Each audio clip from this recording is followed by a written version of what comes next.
Lokraj TV देख रहे सारे दर्शकों ਨੂੰ ਮੇਰਾ ਸੌਮਿਆ ਵੱਲੋਂ ਪਿਆਰ ਭਰੀ Sat Sri Akal and merry Christmas to all of you. ਅੱਜ हम आए हैं Saint Paul church in Amritsar, ਜਿੱਥੇ ਕਿ ਕ੍ਰਿਸਮਸ ਨੂੰ ਲੈ ਕੇ ਬਹੁਤ ਹੀ ਸੋਹਣੀ ਤਿਆਰੀਆਂ ਕੀਤੀਆਂ ਗਈਆਂ ਨੇ। Merry Christmas sir. Merry Christmas जी, merry Christmas to all of you. Thank you so much sir. Sir जी, जो आपने भी कैंडल जगाई है, आपको इसका मेन इंपॉर्टेंस पता है कि कैंडल क्यों जगाते हैं? हम विश कर रहे हैं भगवान से, गॉड से, कि जो अभी रिसेंटली लास्ट ईयर में जो कोरोना वायरस आया था और अभी जो न्यू वायरस आया उससे सारी दुनिया को बचा के रखे। यही हमारी प्रे है। और पंजाब में जिस तरह के हालात चल रहे हैं, हम चाहते हैं कि यहाँ पे सदा के लिए शांति स्थापित रहे, सभी लोग प्यार से रहें, मिलकर रहें, और उनको नए वर्ष की भी सबको शुभकामनाएं और merry Christmas to all of you. Father, सबसे पहले तो मैं आपसे जानना चाहूँगा कि एक्चुअली क्रिसमस की हिस्ट्री क्या है, क्रिसमस क्यों मनाया जाता है?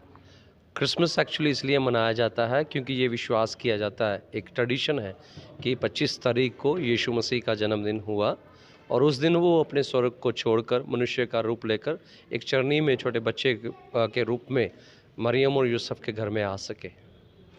तो क्रिसमस के पीछे कोई ऐसी कहानी जो आप सब लोगों के साथ शेयर करना चाहें, जो यूथ को भी जानने में एक्चुअली मदद करे कि मेन रीज़न क्या है क्रिसमस मनाने का? कोई यीशु मसीह की बात? क्रिसमस मनाने का मेन रीज़न ये है कि परमेश्वर ने जगत से ऐसा प्रेम किया है और उस प्रेम की खातिर उसने मनुष्य का रूप लिया है।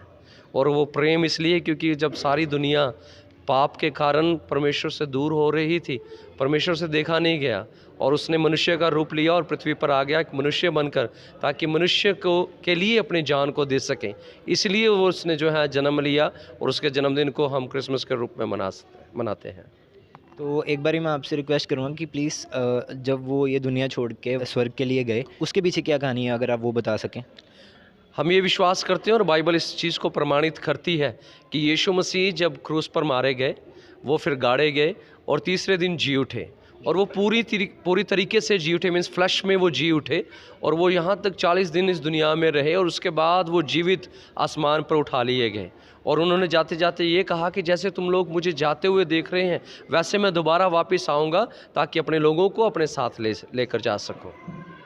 तो फादर, आप प्लीज़ मेरे साथ शेयर करो कि एक्चुअली में क्या रिचुअल्स हैं क्रिसमस में, कैसे कैसे सब प्रबंध किए जाते हैं? रिचुअल कुछ भी नहीं है, सिंपल हम परमेश्वर की आराधना करते हैं, जिसे हम कहते हैं कि वर्शिप करते हैं, और उसके दौरान हम उसके महिमा के लिए कुछ गीतों को गाते हैं, प्रवचन होता है, और उसके बाद जो यहाँ पास्टर्स लोग होते हैं या फादर्स लोग होते हैं, लोगों को आशीष देते हैं और प्रार्थना करते हैं कि ये क्रिसमस उनके लिए बड़ी ही आशीषों से भरा हो।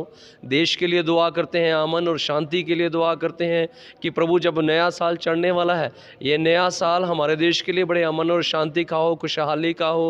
और ख़ास करके जब कोरोना ने, आपको मालूम है कि कितना वो किया, हमने बाहर जो एक वॉल ऑफ रिमेम्बरेंस को लगाया है कि जिन लोगों ने इस कोरोना के दौरान अपने प्रियजनों को खोया है, वो जाकर कुछ और तो नहीं कर सकते, उनकी रिमेम्बरेंस में, उनकी याद में जो है, उनके नीचे उनका नाम लिखकर अपने साइन कर सकते हैं और सिंपल ये कह सकते हैं वी मिस यू ओनली।